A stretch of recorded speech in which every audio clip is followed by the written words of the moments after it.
This is the final resting place of Charles L. Verweyst, the first Spanish-American War Service member to pass away at Colorado Veterans Community Living Center at Home Lake. These are his last letters. LeGrand, or March 17th, 1900, Mr. Charles L. Verweyst, Redlands, Cal. My dear Verweyst, we received notice of your sickness some time ago, and at that time I asked those who felt disposed to call at my office and contribute what they felt that they could spare, but no one ever called. I headed the list with $5, and that was all that ever was put on it. So we decided to give a ball for your benefit, and all the dates were taken up excepting St. Patrick's, and we decided on that date. We did not do nearly as well as we expected. I enclose an express order for $35 as part of the proceeds of that ball, and there will no doubt be as much more when I have heard from all of those that had tickets out for sale. Many of the ex-members of Company D are not working and are nearly all of them in poor circumstances, that is, financially speaking. Getchell is not able to work at all. Robbs is not over the diarrhea that he contracted in the islands, and a number of the others are not in extra good health. As for me, I have excellent health and am getting about as well as I could expect. It grieves us much to think of you having such poor health, but we are hoping you will be well soon, fooling the surgeons as I did in Manila, as you probably remember that they were going to send me home on a disability discharge at the time that I was sick, but I said no, and that settled it. I did not get the discharge, and I am a well man today. In fact, went all throughout the campaign without any trouble. Now, my old comrade, cheer up, and we will do all we can for you, and you will yet be here with us all okay. With best wishes for your, and do not forget to keep us posted. I am your old friend and Lieutenant Frank A. Meade, Captain of Veteran Post. State of Oregon Executive Department, Salem, April 17, 1900. Mr. Charles L. Verweyst, Redlands, Cal. My dear sir, while in San Francisco recently, I met Mr. Joseph Davis in Hopkins Art Gallery, and he told me of yourself and asked me to write you a line. I think he said you were not in good health. This I am sorry to hear and trust your condition is improving. I very naturally feel proud of the record make by the 2nd Oregon in the Philippines, and am always glad to hear from any of its members. I have made arrangements for the manufacture of a medal for each of the boys, and they will soon be ready for distribution. I would be glad if you would write to me and let me know of your address, in case you change it. With best wishes, I am very sincerely yours, T.T. Gear Governor. Colo S and S Home Monte Vista, Colo June 23rd, 1900 Postmaster Somerset Wiss. Sir, could you please inform me of the whereabouts of my sister, Miss Mary Verweyst? I have not heard from her for 10 years, and at that time was living with a German family who had doped her when a child. I forgot the name of the family or would write to them. If you can give me the desired information, it will be very much appreciated by me. Very respectfully, Chaz, L. Verweyst, Monte Vista, Colorado. June 26th, 00. Dear Sir, your sister was married some 2 years ago to Edward Matheson and afterward moved to Winnipeg, Manitoba. The folks that adopted her have both died, but had this information from some neighbors. They have not heard from her for over 1 year. Yours truly, Ha-Leyrand ______. 871 South Figueroa Street, Los Angeles, California, October 22nd, 1900. Dear Mrs. West, please accept my best thanks for your kind letter in response to the one I wrote my dear boy, Mr. Verweyst. I have been so interested in caring for them, particularly Mr. Verweyst. He is such a good, appreciative fellow. I feel truly sorry to see by your letter of his very weak condition, though I must say I feared it, but he had so much in the Colorado climate.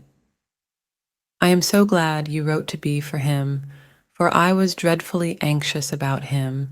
He had written so regularly to me. Will you kindly let know from time to time what his condition is, and will you find out from him what is to be done with effects, as he had talked to me about it before he left here, and as he was alone in the world. I wish for you to know what he wishes done, and please inform me when the end does come. Oh, please see that he has all he needs and is well cared for, poor boy. I just wish he was near where I could be with him, but I know you will do all you can for him. I shall write to him and mail it with this. I felt when I said goodbye to him the day he left here, that it would be the last time I should see him in this world, and I have to have him go. I sincerely hope he may be spared any great suffering. I have seen too many of them pass away with the same trouble that I just know how it is with him. I wish you could get a clergyman to visit him. I would prefer an Episcopalian. Would you please let me know all particulars about him? Again, thanking you for your kind letter and for your kindness to dear Mr. Verweyst. Believe me, very respectfully, yours, Miss Mary B. Peniston. 871 South Figueroa Street, Los Angeles, California, November 3rd, 1900. Mr. Samuel West, Adjutant Soldiers and Sailors, Home, Colorado. My dear Mr. West, your letter of the 25th came duly to hand. As soon as I saw it, I dreaded what its contents would be. Dear Charlie, he was fit to GR. But I cannot help wishing I could have been with him as I have been with several of the boys, and helped to comfort his last hours.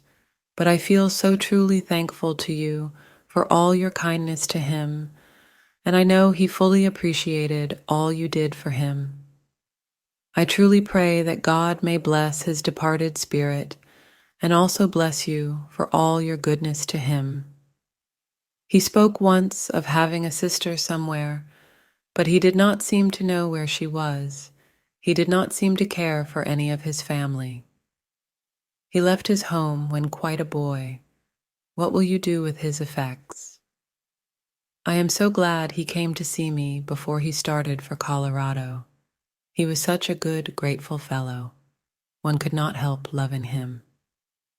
Hoping we may meet someday, but if not in this world, we will surely meet with our dear friend Charlie in the happy home God has for us. Again, thanking you for all your goodness. Believe me sincerely, your friend, Miss M.B. Peniston. Over. Evening, I have just received a kind letter from Mr. Peters. It is such a comfort to know Charlie died with such kind, loving friends. I thank you so much for all your kind expressions about him. God will bless you and reward you. I will pray for you. 871 South Figueroa Street, Los Angeles, California, November 19th, 1900. Mr. Samuel West, Agee. Soldiers and Sailors, Home, Colorado. Dear Mr. West, very many thanks for your kind, let in reply to the one I wrote to my dear boy Charlie. I feel so sorry he is again prostrated. His last letter was so full of hope, but of course I knew it was only a false hope. I am so glad he is receiving the help and comfort or a clergyman. Oh yes, Charlie is a real good boy and has hope and trust in the hereafter. It is indeed sad how many of the poor fellows pass away without a ray of hope or light before them. But God, I trust, will bless their departed spirits. It is such a comfort to me to get your letters and to know that you are so kind to my dear boy. I thank you heartily for it all. I have always felt so interested in him and learned to love him. I only wish I could be near him now. Please keep me informed as to his condition. Again, thanking you and with earnest prayers that God may bless you in your work.